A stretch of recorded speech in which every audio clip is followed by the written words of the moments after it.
সম্মানিত আমার প্রাণপ্রিয় মুসলিম কিরাম, আমি আপনাদের খেদমতে আজকে যে বিষয় নিয়ে আলোচনা করব, আজকের আলোচনাটা হবে ঈমান প্রসঙ্গ। ঈমান প্রসঙ্গের জন্যই আজকের আলোচনাটা আমি নির্ধারণ করেছি যে ঈমানই হচ্ছে আসলে একজন ঈমানদারের মূল বিষয়। ঈমানের উপর ভিত্তি করেই আমাদের আমলগুলো এটা ধর্তব্য হবে। ঈমান যদি নড়ে বড়ে হয়, তার আমলগুলো নড়ে বড়ে হবে। ঈমান যদি বিশুদ্ধ হয়, তখন আমলগুলো বিশুদ্ধ হবে। ঈমান যদি মজবুত হয়, তাহলে আমলগুলো মজবুত হবে। ঈমান যার যত দুর্বল, তার আমল তত দুর্বল। আল্লাহ রাব্বুল আলামিন প্রথমে আমাদের অন্তরের মধ্যে আমাদের ঈমানগুলোকেই দেখবেন, আমলগুলোকে দেখবেন এর পরবর্তীতে। সম্মানিত আমার দ্বীনী ভাইয়েরা, আজকে সেই ঈমান নিয়ে আলোচনা করব। ঈমান প্রতিটি ইবাদতের মূল। এই জন্য আমি আজকের এই আলোচনাটা গ্রহণ করেছি যে মূল বিষয়টা একটু বলার চেষ্টা করব। একজন ব্যক্তি যদি অ্যাক্সিডেন্ট করে, অ্যাক্সিডেন্টের সময় তার হাত ভেঙেছে, পা ভেঙেছে, তারপরে তার একটা হাত কেটে গিয়েছে, এখানে জখম লেগেছে, এখানে জখম লেগেছে, আবার মাথাতেও জখম লেগেছে। এখন ডাক্তার সাহেব প্রথমে চিকিৎসা করাবেন কোনটা? ওনার এদিক দিয়ে ব্রেন থেকে, মাথা থেকে রক্তক্ষরণ হচ্ছে। ইনি এটা বাদ দিয়ে ওনার আঙ্গুল যেটা কেটে গিয়েছে সেটার ব্যান্ডেজ করবেন, হাত যেটা কেটে গিয়েছে সেটা ব্যান্ডেজ করবেন, পা যেটা ব্যান্ডেজ করেছেন বা পা থেকে যেই রক্ত বের হচ্ছে সেই পা ব্যান্ডেজ করবেন, নাকি সর্বপ্রথম তার মাথায় যে রক্তক্ষরণ হচ্ছে সেই মাথাটাকে প্রথমে চিকিৎসা করাবেন? বলেন তো দেখি। কেননা আমাদের হাতগুলো না থাকলেও চলবে, অপূর্ণাঙ্গ হবে, তারপরে চলবে। একটা আঙ্গুল না থাকলে চলবে, একটা পা না থাকলে চলবে, কিন্তু তার যদি ব্রেন না থাকে, তার যদি মাথাটাই যদি নষ্ট হয়ে যায়, তাহলে তার পুরোটাই তো অকেজন। এই জন্য যেই ব্যক্তির, আমরা সবাই রুগী, আমরা সবাই অ্যাক্সিডেন্ট প্রাপ্ত, কি ঠিক না? এখন অ্যাক্সিডেন্টের মধ্যে আমাদের নামাজের মধ্যেও ঘাটতি আছে, রোজার মধ্যেও ঘাটতি আছে, তারপরে হজের মধ্যে ঘাটতি আছে, ওমরার মধ্যে ঘাটতি আছে, জিকিরের মধ্যে ঘাটতি আছে, সিজদার মধ্যে ঘাটতি আছে, অনেক ঘাটতি আছে। এটার সাথে আবার ঈমানেরও ঘাটতি আছে। এখন ঈমানটা হচ্ছে আমাদের মাথার সেই ওই যে রক্তক্ষরণের মতো। তো একজন ভালো চিকিৎসক, ডাক্তার, তিনি সর্বপ্রথম ওই মাথার চিকিৎসাটাই করাবেন। এই জন্য আমি আজকের এই মাথায়ের সমপর্যায়ের ঈমান যেটা, সেই ঈমান নিয়ে আজকে আলোচনা করব ইনশাআল্লাহ তাআলা। আমরা ঈমানের মধ্যে, আমরা সবাই ঈমানদার, ঈমানের মধ্যে প্রবেশ করি আমরা একটা কালিমা ঘোষণার মাধ্যমে, কি বলেন ঠিক না? আমরা সবাই সেই কালিমাটা জানি। একটু বলেন তো দেখি, আমরা সেটাকে কালিমাতুত তাইয়্যিবাহ বলি আর কি। লা ইলাহা ইল্লাল্লাহু মুহাম্মাদুর রাসূলুল্লাহ, লা ইলাহা ইল্লাল্লাহু মুহাম্মাদুর রাসূলুল্লাহ। এটা এমন একটা কালিমা, পুরো ইসলাম এটার উপর প্রতিষ্ঠিত। আমাদের এই যে মসজিদ, বিশাল এই মসজিদ, এই মসজিদটা কিছু জিনিসের উপর ভিত্তি করে উপরে যে তালাগুলো উঠেছে এটা প্রতিষ্ঠিত। এটার নিচে অনেকগুলো কি আছে, এটার নিচের তালায় অনেক, এই যেটা দেখা যাচ্ছে না, ভিতরে ভিত্তি, ফাউন্ডেশন রয়েছে, ঠিক না? আমাদের ইসলাম নামক সেই বিল্ডিংয়ের ফাউন্ডেশন হচ্ছে এই ঈমানটা, ঠিক আছে? ইসলামের যে রাজপ্রাসাদ রয়েছে, এটা মূল ভিত্তি হচ্ছে ঈমান।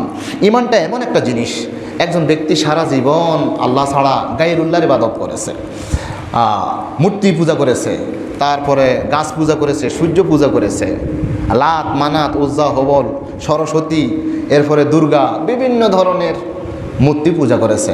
কিন্তু সে যদি জীবনের একটা সময়ে সক্ষমতা থাকা সত্ত্বে সে যদি বলে, না রে, আমি এতদিন যা করেছি সব কিছু আমার এটা ঠিক হয় নাই, এটা আমি ভুল করেছি, আল্লাহ আপনি আমাকে মাফ করে দেন, আমি ঘোষণা দিচ্ছি লা ইলাহা ইল্লাল্লাহু মুহাম্মাদুর রাসূলুল্লাহ, তখন আল ইসলামু ইয়াহদুমু মা কানা ক্বাবলাহু। এই কালেমা ঘোষণার মাধ্যমে পূর্ববর্তী যত আপনি গুনাহ করেছেন সকল গুনাহ আল্লাহ তাআলা মাফ করে দেবেন বলে আল্লাহ তাআলা ওয়াদা করেছেন। সুবহানাল্লাহ, আলহামদুলিল্লাহ। তাহলে এই কালিমার স্বীকৃতির মাধ্যমে একজন একবারে পাপী বান্দাও নিষ্পাপ হয়ে যায়। তো আজকেও আমরা এক সপ্তাহ পর্যন্ত বিভিন্ন ধরনের গুনাহের মধ্যে আমরা হয়তো বা লিপ্ত ছিলাম। আজকে আমরা আলোচনা শুরুতেই সেই কালেমা উচ্চারণের মাধ্যমেই আমরা একবারে বিগত সময়ের যত গুনাহ করেছি সব গুনাহ, যেহেতু আল্লাহ রাসূল বলছেন এই কালেমা ঘোষণার মাধ্যমে সবগুলো মাফ হয়ে যায়, তাহলে আমরা সেই কালেমাটা আরেকবার উচ্চারণ করি। আমরা বলি লা ইলাহা ইল্লাল্লাহু মুহাম্মাদুর রাসূলুল্লাহ। আল্লাহ আপনার রাসূল ঘোষণা দিয়েছে এই কালেমা ঘোষণার পূর্ববর্তী যত গুনাহ আছে সব গুনাহ আপনি বলেছেন ইয়া রাসূলুল্লাহ মাফ করে দিবেন। সুতরাং আমরা আমাদের আলোচনার শুরু করতে যাচ্ছি সেই কালেমা ঘোষণার মাধ্যমে। এটা এমন একটা কালেমা, হযরত মূসা আলাইহিস সালাতু ওয়াস সালাম আল্লাহ রাব্বুল আলামিনকে একদিন বললেন, ক্বালা রাসূলুল্লাহ সাল্লাল্লাহু আলাইহি ওয়াসাল্লাম, ক্বালা মূসা ইয়া রব আল্লিমনি শাইয়ান আযকুরুকা বিহি ওয়া আদউকা বিহি। হে আল্লাহ, মূসা আলাইহিস সালাম আল্লাহর কাছে দোয়া করতেছেন, আল্লাহ আপনি আমাকে এমন একটা দোয়া শিক্ষা দেন, এমন একটা জিনিস শিক্ষা দেন যেটা দিয়ে আমি আপনাকে বিশেষভাবে জিকির করব এবং আপনার কাছে দোয়া করব। ক্বালা ইয়া মূসা লা ইলাহা ইল্লাল্লাহ। তখন আল্লাহ রাব্বুল আলামিনের পক্ষ থেকে বলা হলো, হে মূসা বলো লা ইলাহা ইল্লাল্লাহ, এটা বলো। তখন ক্বালা মূসা ইয়া রাব্বি কুল্লু ইবাদুকা ইয়াকুলু হাযা। মূসা আলাইহিস সালাতু ওয়াস সালাম বললেন, ইয়া আল্লাহ রাব্বুল আলামিন, এই সকল মানুষই তো লা ইলাহা ইল্লাল্লাহ বলে, আমি তো চাচ্ছি ক্বালা কুল লা ইলাহা ইল্লাল্লাহ। হ্যাঁ, আল্লাহ তাআলা বলছেন না সকল বান্দা এটা বললে কি হবে, তারপর তুমি সেটাই বলো। ক্বালা লা ইলাহা ইল্লা আনতা। মূসা আলাইহিস সালাতু ওয়াস সালাম এটা শুনে আল্লাহ রাব্বুল আলামিনের পক্ষ থেকে তিনি বললেন, লা ইলাহা ইল্লা আনতা, আপনি ছাড়া আর কোনো ইলাহ নেই, এই কথাটা বললেন। ইন্নামা উরিদু শাইয়ান তুকসুনি বিহি। তখন মূসা আলাইহিস সালাতু ওয়াস সালাম আরেকবার বললেন, ইয়া রাব্বুল আলামিন, আমি আপনার কাছে বলতে চাচ্ছি যে আপনি আমাকে বিশেষভাবে একটা দোয়া শিক্ষা দিবেন যেটা দিয়ে শুধুমাত্র আমি বলবো, শুধুমাত্র আমি এই দোয়াটা পড়বো, আর কেউ এটা জানবে না, আপনার সাথে আর আমার সাথে একটা গোপনীয় একটা সম্পর্ক থাকবে। মূসা আলাইহিস সালাতু ওয়াস সালাম বলছেন, ক্বালা ইয়া মূসা। তখন আল্লাহ রাব্বুল আলামিন বললেন, হে মূসা, লাউ আন্না সামাওয়াতু সাব'উ ওয়া আমিরুহুন্না গায়রি ওয়াল আরদিনা সাব'উ ফি কাফফাতিন। শোনো হে মূসা, ধরে নেওয়া যাক যে এই 7 আসমান এবং 7 জমিন একটা পাল্লার মধ্যে রয়েছে, একটা পাল্লার মধ্যে রয়েছে, আর ওয়ালা ইলাহা ইল্লাল্লাহ ফি কাফফাতিন, আর আরেকটা পাল্লার মধ্যে রয়েছে শুধুমাত্র লা ইলাহা ইল্লাল্লাহ। তাহলে এক পাত্রের মধ্যে রয়েছে কি, একটা ধরেন একটা পাত্রের মধ্যে রয়েছে 7 আসমান 7 জমিন এবং তার মাঝে যা কিছু রয়েছে সব কিছুকে এক পাত্রে রাখলেন, আর আরেক পাত্রে রাখা হলো কি লা ইলাহা ইল্লাল্লাহ। আল্লাহ রাসূল বলছেন, মালাক বিহিন্না লা ইলাহা ইল্লাল্লাহ। তখন যেই পাত্রের মধ্যে লা ইলাহা ইল্লাল্লাহ বলা হয়েছে এই পাত্রটা নিচের দিকে নেমে যাবে, আর 7 আসমান 7 জমিন উপরের দিকে উঠে যাবে, মানে এটার ভার বেশি হয়ে যায়। সুবহানাল্লাহ। আর মূসা তুমি আমাকে বলতেছো বিশেষভাবে তোমাকে একটা দোয়া শিক্ষা দেওয়ার জন্য, এটাই তোমাকে দিলাম, এই দোয়াটাই তোমাকে দিলাম। সম্মানিত আমার দ্বীনি ভাইয়েরা, সকল নবী আলাইহিস সালাম এই লা ইলাহা ইল্লাল্লাহ দাওয়াত দিয়েছেন। কি বুঝেন নাই? সকল নবী, হযরত আদম আলাইহিস সালাম থেকে শুরু করে একেবারে আমাদের নবীজি মুহাম্মদুর রাসূলুল্লাহ সাল্লাল্লাহু আলাইহি ওয়াসাল্লাম পর্যন্ত সকল আম্বিয়া আলাইহিস সালাম কিসের দাওয়াত দিয়েছেন? এই লা ইলাহা ইল্লাল্লাহ, মানে ঈমানের দাওয়াত দিয়েছেন। আল্লাহ ছাড়া আর কোনো ইলাহ নেই, এটার দাওয়াত দিয়েছেন। আমরা যদি একটু পর্যালোচনা করি তাহলে কোরআনুল কারীমের মধ্যে দেখতে পাই যে হযরত নূহ আলাইহিস সালাম কি দিয়ে দাওয়াত দিয়েছেন। নূহ আলাইহিস সালাম তার জাতিকে দাওয়াত দিয়েছেন না, দাওয়াত দিয়েছেন। নূহ আলাইহিস সালাম নাম শুনছেন তো? নূহ শব্দের অর্থ হচ্ছে বেশি বেশি যিনি কাঁদেন। তিনার আসল নাম হচ্ছে গাফফার। তিনি উম্মতকে দাওয়াত দিচ্ছিলেন 950 বছর পর্যন্ত, কিন্তু উম্মত তার দাওয়াত কবুল করতেছিলেন না। তিনি এটার দুঃখে এবং নিজের কিছু কর্মকাণ্ড আল্লাহর কাছে এত বিনয়ের সাথে তিনি কথাবার্তা বলতেন, তিনি কাঁদতে কাঁদতে এমন কান্নাকাটি করতেন। উনার নাম এখন আব্দুল গাফফার থেকে নূহ আলাইহিস সালাম হয়ে গেছে। সেই নূহ আলাইহিস সালাম যে দাওয়াত দিয়েছেন সেই দাওয়াতকে আল্লাহ তাআলা তার কোরআনুল কারীমের মধ্যে কোট করতেছেন। কি বলে তিনি দাওয়াত দিয়েছেন?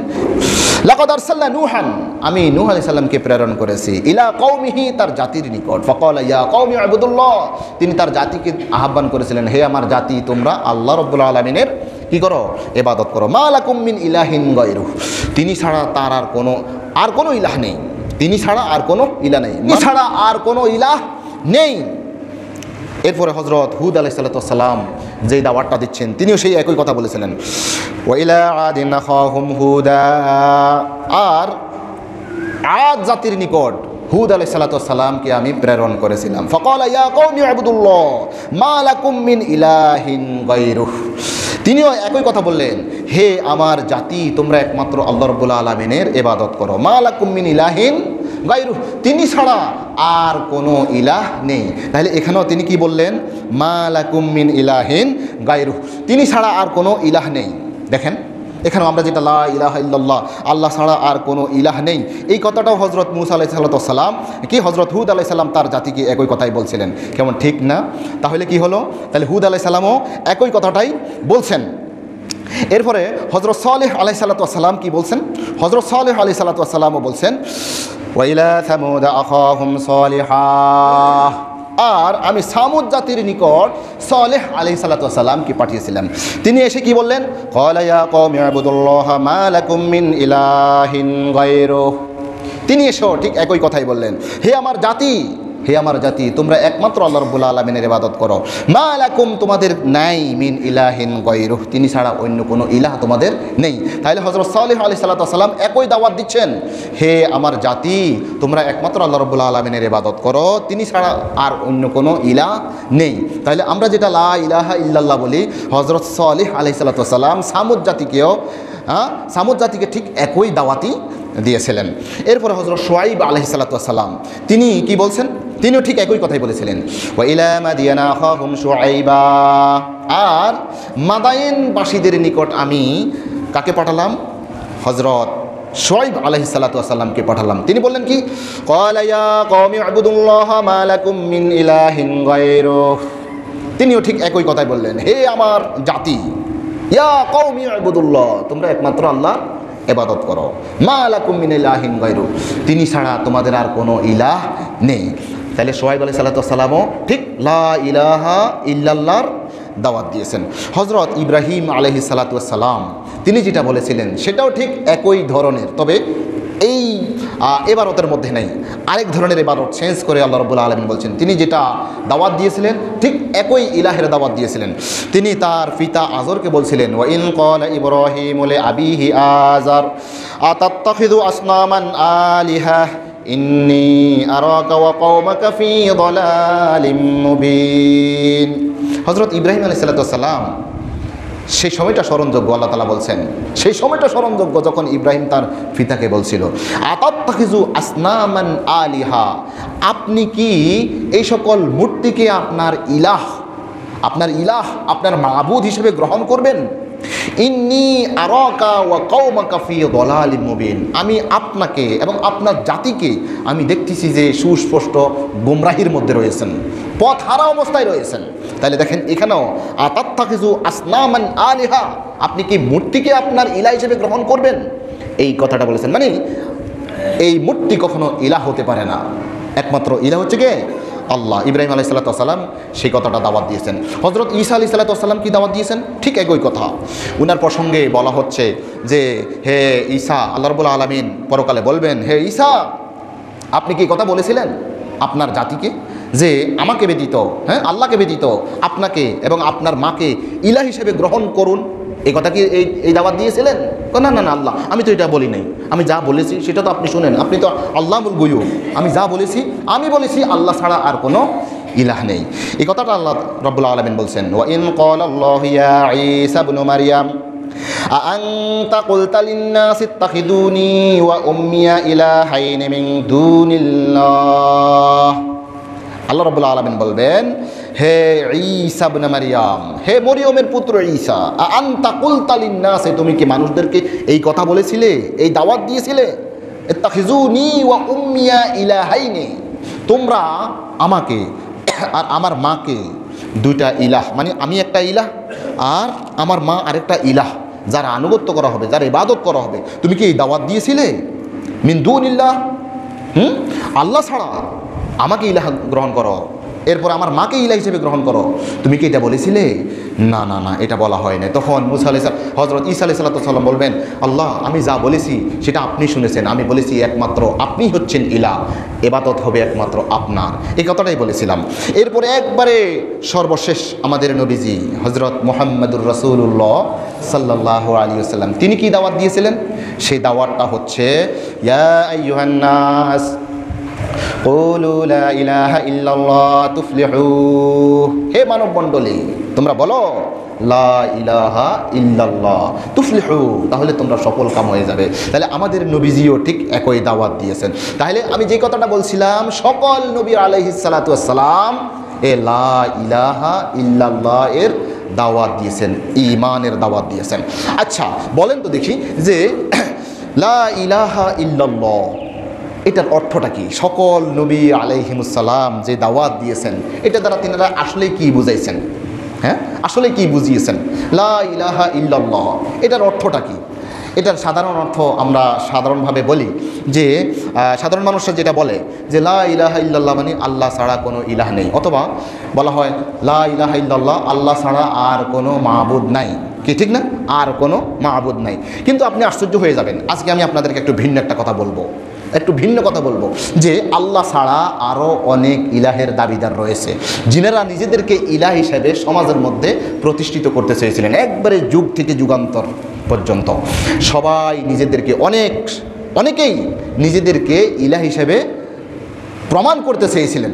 আল্লাহ ছাড়াও আরও অনেক ইলাহ রয়েছে। আপনি বলবেন যে হুজুর এটা তো একবারে আনকমন কথা বললেন, আমরা সারা জীবন শুনিয়ে আসলাম আল্লাহ ছাড়া আর কোনো ইলাহ নাই, আর আপনি আজকে বলতেছেন আল্লাহ ছাড়াও আরও অনেক ইলাহ রয়েছে। তাহলে এটা কি হলো? হ্যাঁ, আমি আপনাদেরকে প্রমাণ দিচ্ছি। প্রমাণ দেওয়ার পরে ফাইনালি আরেকটা কথা বলবো। ধরুন একটা সময়ে ফেরাউন এসেছিল না? মুসা আলাইহিস সালাম যে ফেরাউনের সাথে যুদ্ধ করতে হয়েছিল, ফেরাউন এসেছিল না?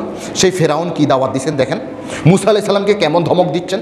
তিনি বলছেন ক্বালা লাইন ইত্তাখাযতা ইলাহান গায়রি লাআজআলান্নাকা মিনাল মাসজুনিন।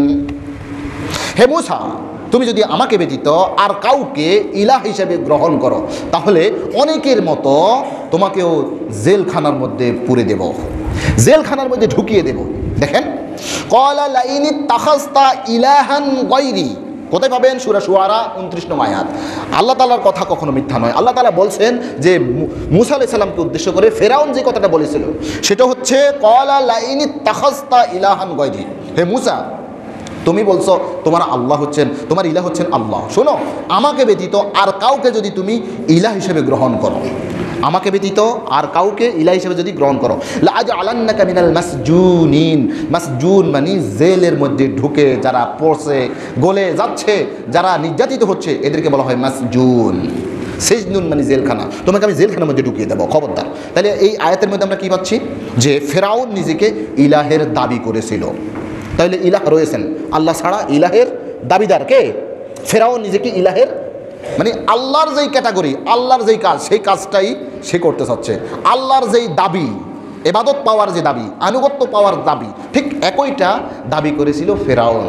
নাউযুবিল্লাহি মিন যালিক। আরেকটা আয়াতের মধ্যে সে বলছেন ওয়াকালা ফিরআউনু ইয়া আইয়ুহাল মালাউ মা আলিমতু লাকুম মিন ইলাহিন গায়রি। সে বলছে যে ফেরাউন বলল ইয়া আইয়ুহাল মালাউ, সে তার সভাসদ যারা রয়েছেন, তার মন্ত্রী পরিষদ যারা রয়েছে তাদের সবাইকে উদ্দেশ্য করে বলছে ইয়া আইয়ুহাল মালাউ, হে সভাসদ বর্গ, মা আলিমতু লাকুম মিন ইলাহিন গায়রি, আমি আমাকে ব্যতীত তোমাদের অন্য কোনো ইলাহ রয়েছে এটা আমি জানি না, এটা আমি জানি না। দেখেন সে নিজেকে ইলাহের পদমর্যাদা দাবি করেছিল। অবশ্য পরবর্তীতে সে যখন পানির মধ্যে ডুবতেছিল এই কথা থেকে ফিরে এসেছিল। যখন তার ক্ষমতা ছিল, রাজত্ব ছিল, শক্তি সাহস ছিল, যখন তার ধনবল জনবল ছিল, তখন সে নিজেকে ইলাহ হিসেবে দাবি করেছিল। কিন্তু যখন সে ডুবে যাচ্ছিল, তার যখন আর ক্ষমতা নেই, তখন কয় যে না, আমি সেই ইলাহের প্রতি ঈমান আনলাম যে ইলাহের প্রতি বনি ইসরাইল ঈমান এনেছে। দেখেন সে বলছে হাত্তা ইযা আদরাকাহুল গরক قال آمنت أنه لا إله إلا الذي آمنت به بنو إسرائيل وأنا من المسلمين। সে বলছে হাত্তা ইদা আদরাকাহুল গরক, এই কিছুক্ষণ আগেও মুসাকে এবং তার যেই সাহাবারা ছিল এদেরকে ধ্বংস করার জন্য সে সশস্ত্রে সজ্জিত ঘোড়া, তারপরে বিভিন্ন ধরনের অস্ত্রশস্ত্র নিয়ে তাদেরকে ধাওয়া করতেছিল। তো মুসা আলাইহিস সালাম এবং তার সাহাবারা কি নদী পার হয়ে গেল, সাগর পার হয়ে গেল। ইতিমধ্যে ফেরাউন আসলো, আসার পর সেই পানির মধ্যে ডুবলো। আমি সেটা বলছি না, আল্লাহ রাব্বুল আলামিন বলছেন হাত্তা ইদা আদরাকাহুল গরক, যখন সে পানির মধ্যে ডুবতেছিল তখন সে বলল ক্বালা আমানতু আন্নাহু লা ইলাহা ইল্লাল্লাযী আমানাত বিহি বানু ইসরাঈল, আমি সেই আল্লাহর প্রতি ঈমান আনলাম যে আল্লাহর প্রতি ঈমান এনেছে বনি ইসরাঈল। এবার কয় যে হ্যাঁ আমি, এতটুকুই নয়, আরও বলতেছেন ওয়া আনা মিনাল মুসলিমিন, আমি মুসলমানদের অন্তর্ভুক্ত। কিছুক্ষণ আগে বলছে যে আমি আমাকে ছাড়া তোমাদের অন্য কোনো ইলা আছে আমি জানি না। হে মূসা, তুমি যদি আমাকে ব্যতীত অন্য কাউকে ইলা হিসেবে গ্রহণ করো, আমি তোমাকে জেলের মধ্যে ঢুকাই দিব। আর এখন যখন বিপদে পড়ছে, পানি খাচ্ছে, ডুবতে ডুবতে যখন ডুবে যাচ্ছে, তখন সে বলছে আমি সেই আল্লাহর প্রতি, সেই ইলাহের প্রতি ঈমান আনলাম যে ইলাহের প্রতি ঈমান আনছে বনি ইসরাইল। তাহলে তার কথা থেকে একটু সরে আসছে। তাহলে আমরা একটা জিনিস পেলাম যে ফেরাউন নিজেকে ইলাহের ক্যাটাগরিতে সে মনে করেছিল। দেখেন, আল্লাহ ছাড়া আরও ইলাহ এর দাবিদার রয়েছে। 2 নম্বর, আল্লাহ তাআলা বলছেন আমাদের মনের মধ্যে যে কুপ্রবৃত্তি আছে, যেটা দিয়ে আমরা ফাহিশা কাজ করি, যেটা দিয়ে সব সময় এটা উস্কায় আমাদেরকে, আরে কর, এই কাজটা কর, তারপরে এই ফাফটা কর, আরে নামাজ পড়িস না, রোজা থাকিস না, এই জেনা কর, বেবিচার কর, এই ফষ্টি নষ্টি কর, ভালোবাসা দিবস পালন কর, কোনো সমস্যা নেই। এই আমাদের মনের যে একটা কুপ্রবৃত্তি আমাদেরকে যে নির্দেশনা দেয়, আল্লাহ তাআলা বলছেন সেই নির্দেশনা, সেই কুপ্রবৃত্তিটা হচ্ছে একটা ইলাহ, এটাও একটা ইলাহ, কেননা এটার অনুসরণ করা হচ্ছে। আল্লাহ তাআলা বলছেন আরাইতা মান ইত্তাখাযা ইলাহাহু হাওয়াহু আফা আনতা তাকুনু আলাইহি ওয়াকিলা। আপনি কি তাকে দেখছেন? আল্লাহ তাআলা আমাদের নবীকে বলছেন আরাইতা মান ইত্তাখাযা ইলাহাহু হাওয়াহু। আপনি কি ওই ব্যক্তিকে দেখেছেন, আবু জাহাল, উতবা, সাইবা, ওই যে ভ্রান্ত ওই লোকদেরকে দেখেছেন যারা নিজেদের কুপ্রবৃত্তিকে নিজেদের ইলাহ হিসেবে গ্রহণ করেছে? তাহলে দেখেন, কুপ্রবৃত্তিকে আল্লাহ রাব্বুল আলামিন ইলাহ হিসেবে বর্ণনা করেছেন। 2 নম্বর। 3 নম্বর হচ্ছে মূর্তি এবং ভাস্কর্যকেও আল্লাহ তাআলা ইলাহ হিসেবে গণ্য করেছেন। তিনি বলছেন হযরত ইব্রাহিম আলাইহিস সালাতু ওয়াস সালাম তার জাতিকে বলছিল, তার আব্বাকে বলছিল, কি বলছিল? ওয়াইয ক্বালা ইব্রাহিমু লিআবিহি আযার আতাত্তাখিযু আসনামান আলিহা ইন্নী আরাকা ওয়া কওমাকা ফি দালালিম মুবিন। হে আমার আব্বা, আপনি কি এই মূর্তিকে আপনার নিজের ইলাহ হিসেবে গ্রহণ করতেছেন? আমি তো আপনাকে এবং আপনার জাতিকে সুস্পষ্ট পথভ্রষ্টতার মধ্যে দেখতেছি, আপনার গোমরাহির মধ্যে দেখতেছি আপনারা। তাহলে দেখেন, এই মূর্তিকে ইব্রাহিম আলাইহিস সালামের ভাষায় বলা হচ্ছে কি, এটাকে আপনি ইলাহ হিসেবে গ্রহণ করতেছেন, আমি তো আপনাকে সুস্পষ্ট গোমরাহির মধ্যে দেখতেছি। তাহলে মূর্তিটাও ইলাহ। যখন ইব্রাহিম আলাইহিস সালামের জাতি ওই মেলাতে গেল, এদিক দিয়ে হযরত ইব্রাহিম আলাইহিস সালাম তাদের মন্দিরের মধ্যে ঢুকার পর সকল মূর্তিগুলোকে ভেঙে ফেললো। ভাঙার পর তিনি একবারে সবচেয়ে বড় যেই মূর্তি, ওই মূর্তির কাঁধের উপর একটা কুঠার লটকিয়ে রাখলেন। তো ওরা মেলা থেকে আসলো, আসার পর দেখলো যে আল্লাহ রে বলে নাই, ইন্না লিল্লাহি ইন্না লিল্লাহ, আমাদের এই খোদাদের সাথে এই কাজ করছে কে? আমাদের এই ইলাহিদের সাথে এই কাজ করলো কে? কি করলো এটা? কে করলো? সেই কথাটা আল্লাহ রাব্বুল আলামিন বলেন ক্বালু মান ফাআলা হাযা বিআলিহাতিনা ইন্নাহু লামিনাজ জালিমিন। আমাদের ইলাহের সাথে, দেখেন, মান ফাআলা হাযা বিআলিহাতিনা, আমাদের এই ইলাহদের সাথে এই অঘটন কে করলো? সে তো নিশ্চয়ই বড় জালিম। তারা এই কথাগুলো বলতেছিল। তো বাইদি বলতে বলতে বলতে বলতে একজনে বললো, আচ্ছা ঠিক আছে, আমার তো মনে হয় যে ইব্রাহিম আমাদের এই মূর্তির বিরুদ্ধে কথা বলতো, মনে হয় ইব্রাহিম ভেঙেছিনি কোনো, মনে হয় ইব্রাহিমে ভেঙেছে, ধরে নিয়ে আসো। ইব্রাহিমকে ধরে আনা হলো। আনার পরে বললো সেই কথাটা আল্লাহ রাব্বুল আলামিন বলছেন ক্বালু আনতা ফাআলতা হাযা বিআলিহাতিনা ইয়া ইব্রাহিম। হে ইব্রাহিম, তুমি কি আমাদের এই ইলাহের সাথে, আমাদের এই খোদাদের সাথে, মাবুদদের সাথে এই কাণ্ড কারখানা তুমি করছিলা, এই অঘটন তুমি ঘটাইছ, কি ঠিক না? তখন ইব্রাহিম আলাইহিস সালাম বললেন, কি ব্যাপার? তো আপনারা জিজ্ঞেস করেন না, আপনাদের মূর্তি যেটা দাঁড়াইছে, আমার মনে হয় তো ওই যে বড় যেটা, সেটাই মনে ভাঙছে। আর তুমি জানো না সে কি কথা বলতে পারে? তার কোনো শক্তি আছে? ও তো যার কোনো শক্তি নাই, যে কোনো মাছি একটা তাড়াইতে পারে না, যার উপর আক্রমণ হইতেছে সে নিজেকে আত্মরক্ষা করতে পারে না, তো একে আপনারা কিভাবে ইলাহ হিসেবে গ্রহণ করলেন, কিভাবে মাবুদ হিসেবে গ্রহণ করলেন? তো যখন এই জাতীয় একটা যুক্তি দিল, না না না না, এর এই হিসেবে না, এর মানে এর অপরাধ সেই করছে, এটা প্রমাণিত হয়েছে, তাকে আগুনের মধ্যে নিক্ষেপ করতে হবে, কেমন ঠিক আছে না? এই কথাটাও তারা বলছিল, বলা বলি করতেছিল। না, ইব্রাহিম যত যুক্তি টুক্তি দেয় না, এই যুক্তি খের খাইবে না, ফার পাবে না। আমাদের ইলাহ কথা বলুক না বলুক, শক্তি থাকুক না থাকুক, সে আমাদের ইলাহের সাথে এই অঘটন ঘটাইছে, তাকে শাস্তি পেতেই হবে। তখন এবার জনগণকে উদ্বুদ্ধ করতেছে তাদের নেতারা, ক্বালু হাররিকুহু ওয়ানসুরু আলিহাতাকুম ইন কুনতুম ফাইলিন। তখন বলল, এই আমাদের এই ইলাহগুলোকে রক্ষা করার জন্য, সম্মান রক্ষা করার জন্য এই ইব্রাহিমকে তোমরা আগুনের মধ্যে পড়তে হবে। ক্বালু হাররিকুহু ওয়ানসুরু আলিহাতাকুম, তোমরা এই ইব্রাহিমকে আগুনের মধ্যে নিক্ষেপ করো এবং তোমাদের যে ইলাহ রয়েছে তাদেরকে তোমরা তাদের সম্মান রক্ষার্থে তাদেরকে সাহায্য করো। তাহলে দেখেন এখানে অনেকগুলো দৃষ্টিভঙ্গিতে বলা হয়েছে যে ইব্রাহিম আলাইহিস সালামের জমানার মধ্যে সেই মূর্তিকে বলা হয়েছে ইলাহ। তাহলে মূর্তিগুলো ইলাহ। কয় নম্বর পেলাম আমরা? 3 নম্বর পেলাম। 1 নম্বর হচ্ছে ফেরাউন নিজেকে ইলাহ হিসেবে দাবি করেছিল। 2 নম্বর হচ্ছে মনের কুপ্রবৃত্তিকে আল্লাহ রাব্বুল আলামিন ইলাহ হিসেবে প্রমাণ করেছেন। 3 নম্বর হচ্ছে মূর্তিকে আল্লাহ তাআলা ইলাহ হিসেবে সাব্যস্ত করেছেন। এবার 4 নম্বর আরেকটা কথা হচ্ছে সূরা নূহের 23 নং আয়াতের মধ্যে শত শত ইলাহের কথা আল্লাহ রাব্বুল আলামিন উল্লেখ করেছেন। ক্বালু লা তাযারুন্না আলিহাতাকুম ওয়া ক্বালু লা তাযারুন্না আলিহাতাকুম ওয়ালা তাযারুন্না ওয়াদ্দান ওয়ালা সুওয়াআন ওয়ালা ইয়াগুথ ওয়া ইয়াউক ওয়া নাসরা ওয়া ক্বাদ আদাল্লু কাসীরা ওয়ালা তাজিদিয যালিমিনা ইল্লা দালালা। ওয়াকালু 950 বছর পর্যন্ত নূহ আলাইহিস সালাম কি দিলেন? দাওয়াত দিলেন, কিন্তু দাওয়াতে একজনও তারা এদিকে আসতেছিল না। তখন তারা নিজেরা বলতেছে, পরস্পরকে বলতেছে ওয়াকালু লা তাযারুন্না আলিহাতাকুম, তারা বলল যে খবরদার জনগণ, তোমরা তোমাদের আলিহা, তোমাদের ইলাহদেরকে বর্জন করো না। ওয়ালা তাযারুন্না, বিশেষ করে তোমরা বর্জন করবে না ওয়াদ, সুয়া, ইয়াগুস, ইয়াউক, নাসার, এই 5 জন তোমাদের যে ইলাহ রয়েছে এই ইলাহদেরকে খবরদার নূহের কথা মোতাবেক তোমরা ওদেরকে বর্জন করিও না। তাইলে দেখেন বলা হচ্ছে লা তাযারুন্না আলিহাতাকুম, তোমাদের শত শত ইলাহ রয়েছে, খবরদার এদেরকে তোমরা কখনো বর্জন করবে না। একে অপরকে বলতেছিল, বিশেষ করে ওয়াদ, সুয়া, ইয়াগুস, ইয়াউক, নাসার, এরা সবাই বিশিষ্ট বুজুর্গ ছিল। শয়তান তাদের কাছে এসে বলছে এত বুজুর্গ, এদের একটা মূর্তি বানায় রাখো, এর স্মরণে রাখার জন্য আর কি। এভাবে করতে শয়তান এক সময় এসে বলল যে কেন তোমাদের পূর্বপুরুষে এদের মূর্তি, এদের এই স্মৃতিস্তম্ভগুলো, এদের এই মুরেলগুলো, এদের এই ভাস্কর্যগুলো কেন বানাইছে জানো? এদের কাছে তারা নত হতো। তো সেখান থেকেই এই মূর্তি পূজার সূচনা হয়েছিল।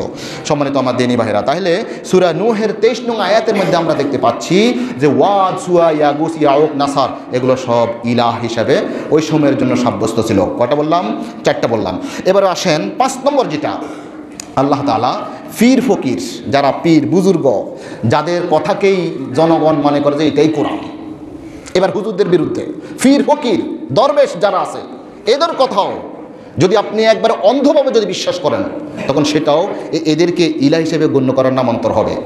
আল্লাহ তাআলা বলছেন ওয়াত্তাখাযু আহবারাহুম ওয়া রুহবানাহুম আরবাবাম মিন দুনিল্লাহ ওয়াল মাসীহ ইবনে মারইয়াম ওয়া মা উমিরু ইল্লা লিয়াবুদু ইলাহান ওয়াহিদা।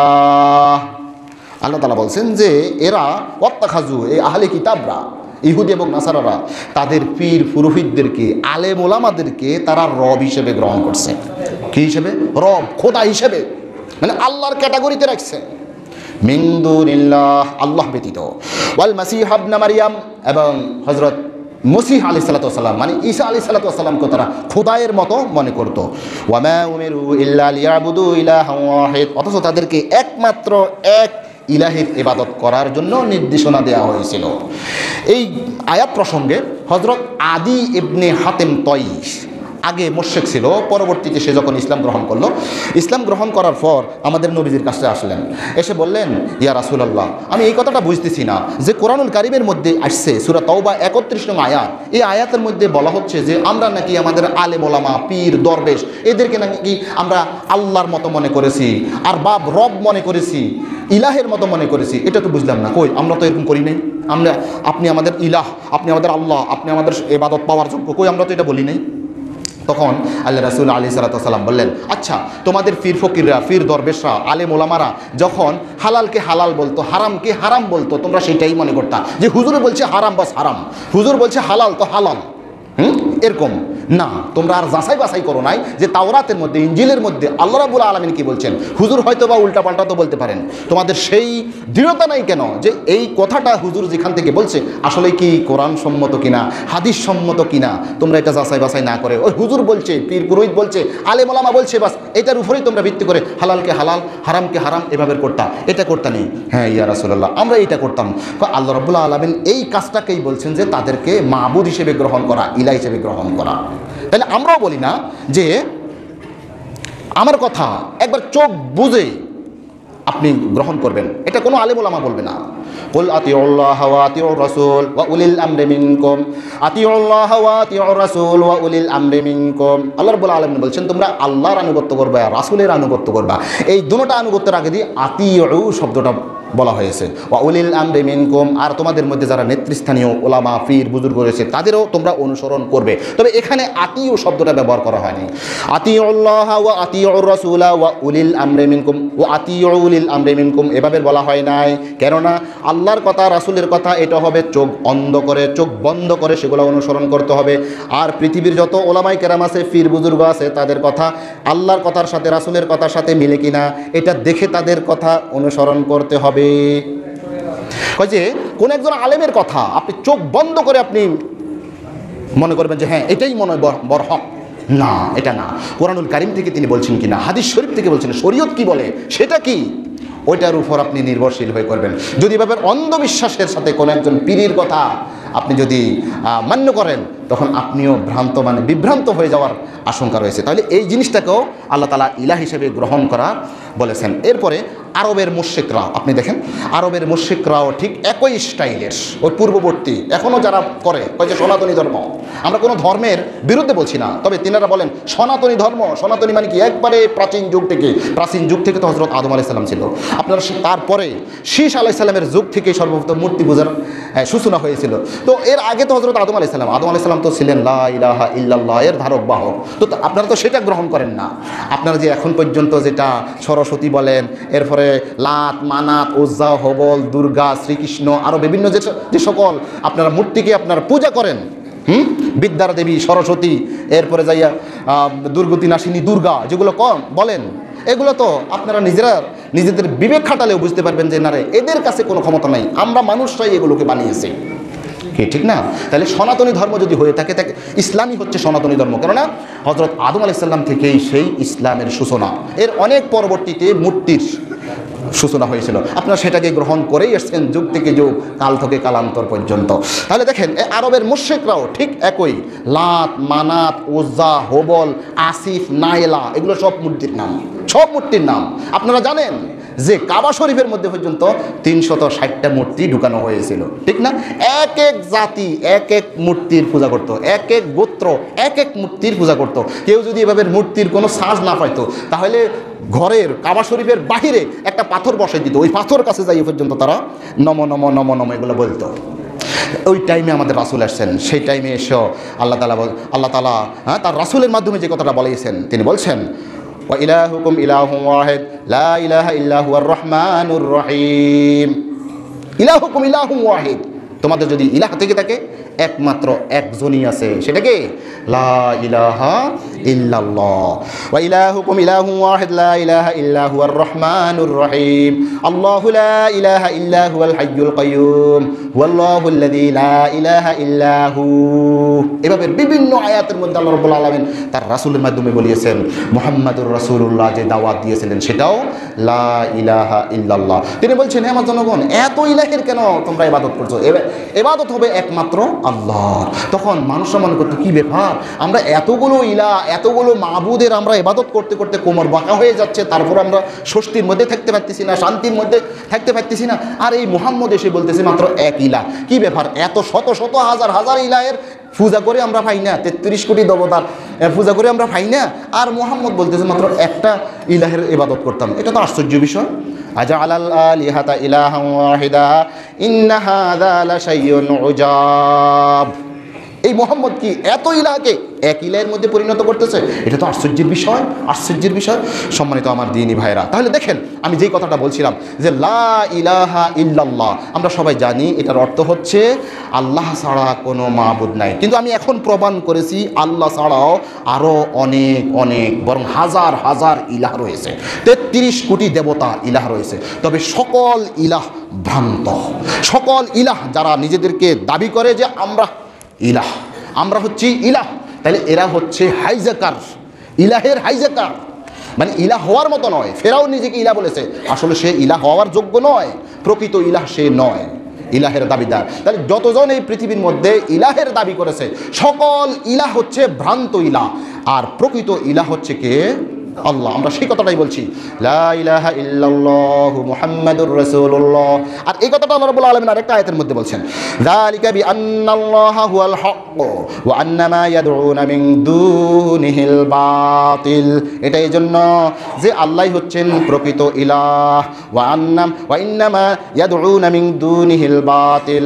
আর আল্লাহ ছাড়া যত ইলাহের দাবিদার রয়েছে, যত জনের তারা ইবাদত করতেছে, সকল ইলাহ হচ্ছে ভ্রান্ত। হক যদি হয়ে থাকে তাহলে একমাত্র আল্লাহ রাব্বুল আলামিন। আমরা তাহলে লা ইলাহা ইল্লাল্লাহ এই কথাটার অর্থ এভাবে বলতে পারি যে আল্লাহ ছাড়া প্রকৃত সত্য আর কোনো ইলাহ নেই। হ্যাঁ, ইলাহ রয়েছে, ভ্রান্ত ইলাহ সব, যতজনে যত রকমের ইলাহ বলবে। যেমন ধরেন মূর্তি পূজার কাছে যাইয়া, মূর্তি যখন পূজা করে তখন যাইয়া কি করে, একবারে নরম হয়ে তাকে ভক্তি শ্রদ্ধা, ফুল দেয়, অর্ঘ্য দেয়, প্রসাদ দেয়, কেমন দেয় না? আচ্ছা, এটার সাথে আমরা বর্তমান সময়ে আমরা যে সকল ইলাহের আমরা যেই মূর্তি পূজা করি, আপনারা অনেকের মনে কষ্ট চলে যাবে, কিন্তু মনে কষ্ট চলে যাক, আপনার সংকীর্ণ দৃষ্টিভঙ্গি বাদ দিয়ে আজকের এই দৃষ্টিভঙ্গি একটু গ্রহণ করেন তো দেখি। আপনার মূর্তির কাছে একজন হিন্দু যাইয়া যেই নরম হয়ে সেখানে ভক্তি শ্রদ্ধা করে, বর্তমান সময়ের মধ্যে আমরা যখন 21শে ফেব্রুয়ারির সেই শহীদ মিনারে গিয়া যখন আমরা নগ্ন পদে, পায়ের মধ্যে কোনো জুতা থাকবে না, সেখানে একবারে পবিত্র অবস্থায় গিয়ে এমনভাবে ওই ফুলগুলো দিয়ে আসতেছি। আপনাদের যদি সচেতন বিবেক থাকে, আপনাদের কাছে একটু প্রশ্ন করি, সেই মূর্তির কাছে এই ফুলগুলো দেয়া এবং এই 21শে ফেব্রুয়ারির এই শহীদ মিনারের কাছে এই ফুলগুলো দেওয়ার মধ্যে কোনো পার্থক্য আছে কিনা? নাই, আপনি পাবেন না। আপনি বলবেন ওগুলো মূর্তি, এটা হচ্ছে যে সরস্বতী, এটা হচ্ছে এই দেবী, সেটা সেই দেবী, কিন্তু আমাদের মধ্যেই আছে এটা মুরেল। মুরেল মানে কি? মুরেল, ভাস্কর্য, মুরেল, ঠিক একই জিনিস। আপনি সেটাকে মুরেল দিলেন, ওরা বলে মূর্তি, আপনি দিলেন মুরেল। ওরা বলে মূর্তি, এটাকে আপনি বলতেন ভাস্কর্য। আপনি দেখবেন এখন সারা দেশের মধ্যেই এমন দর্শনীয় স্থানের মধ্যে সেই মুরেলগুলো, ভাস্কর্যগুলো শোভা পাচ্ছে। আর সেখানের মধ্যে আপনি দেখবেন ওদের গলার মধ্যে যাইয়ে একটা ফুলের মালাও দেওয়া হয়েছে। আপনি কি জন্য দিলেন বলেন? আপনি যদি তাকে সেই ক্যাটাগরিতে, যদি ইলাহের সেই ক্যাটাগরিতে যদি আপনি নাই দিলেন, তাহলে ফুলটা দেওয়ার মানেটা কি বলেন? না, কোনো পার্থক্য নাই এটার মধ্যে। সম্মানিত আমার দিনী ভাইরা, তাহলে দেখেন ভাস্কর্য, স্মৃতিস্তম্ভ, এরপরে শহীদ মিনার ইত্যাদি আমরা ভিন্ন নামে আমরা মূর্তি পূজা করতেছি। আর 2 দিন আগে তো একটা কলেজ থেকে, একটা মুসলিম কলেজ, সেই কলেজের তিনি অধ্যক্ষ এবং সভাপতি উভয়জনই দেখলাম যে মুসলিম। সেখানে বলা হচ্ছে যে অমুক পূজা অনুষ্ঠিত হবে মুসলমানদের কলেজের ভিতরে। এটা আমরা আশ্চর্য হয়ে গেলাম। এই 90 বা 92% মুসলমানের এই দেশের মধ্যে, একটা মুসলিম কলেজের মধ্যে মুসলমানে, সেখানে অধ্যক্ষের স্বাক্ষরিত, আমার এখানে সেভে আছে, আপনারা দেখবেন সেখানে লিখছে যে এই মূর্তি পূজাটা হবে। মূর্তি বলে নাই, পূজাটা হবে। তাহলে দেখেন আল্লাহ রাসূল আলাইহিস সালাতু ওয়াস সালাম বলেন যে আমার উম্মতের মধ্যে থেকে ততক্ষণ পর্যন্ত কিয়ামত সংঘটিত হবে না যতক্ষণ আমার উম্মত দাবিদার তারা মুশরিকদের সাথে মিশে যাবে। যতক্ষণ না মিশতেছে ততক্ষণ পর্যন্ত কিয়ামত হবে না। তো আমরা তো মনে করি যে একজন মুসলিম যেহেতু বলছে এই পূজাটা হবে, হিন্দুদের একটা পূজা হবে, যখন এটা নির্দেশনা দিল তখন আমরা মুশরিকদের সাথে কি মিশে গেলাম, আর কিয়ামত বেশি দেরি নাই। সম্মানিত আমার দিনী ভাইয়েরা, তাহলে আমরা যেই আলোচনাটা করলাম সেটি হচ্ছে লা ইলাহা ইল্লাল্লাহ, আল্লাহ ছাড়া আর কোনো ইলাহ নেই, প্রকৃত কোনো ইলাহ নেই, সত্য কোনো ইলাহ নেই, আর আমাদের যাবতীয় ইবাদত পাওয়ার একমাত্র তিনিই অধিকারী। আপনি বলবেন যে আমার পিতাকে যে আমি এইভাবে নরম করে কথা বলছি না, এটা কোনো মূর্তি পূজার মতো হচ্ছে না। আল্লাহ রাব্বুল আলামিন বলছেন তোমার পিতা মাতার সাথে এইভাবে আচরণ করো। আমরা আল্লাহ রাব্বুল আলামিনের সেই কথাটাকেই অনুসরণ করতেছি। যেখানে আল্লাহর নির্দেশনা থাকবে না, রাসূলের নির্দেশনা থাকবে না, তারপরে আমরা সেই ভক্তি শ্রদ্ধা মূর্তিদের মতো সেই শ্রদ্ধার্ঘ্য আমরা দিচ্ছি, সেটা হবে মূর্তি পূজা। আর তো আপনি আপনার ওস্তাদকে সম্মান জানাচ্ছেন, এটা তো আল্লাহ রাসূলে বলছেন তোমাদের মুরব্বীদেরকে তোমরা কি সম্মান জানাও, সেই দৃষ্টিকোণে আমি আমার ইনাকে শ্রদ্ধা জানাচ্ছি। যদি সেটা না হয় তাহলে এটাও মূর্তি পূজা হবে। আল্লাহ তাআলা আমাদের যাবতীয় ইবাদত বন্দেগী আল্লাহ তাআলার জন্যই যেন আমরা নির্ধারণ করতে পারি, সেই তৌফিক আমাদেরকে দান করুন। আমিন। আসসালামু আলাইকুম ওয়া রাহমাতুল্লাহি ওয়া বারাকাতুহু।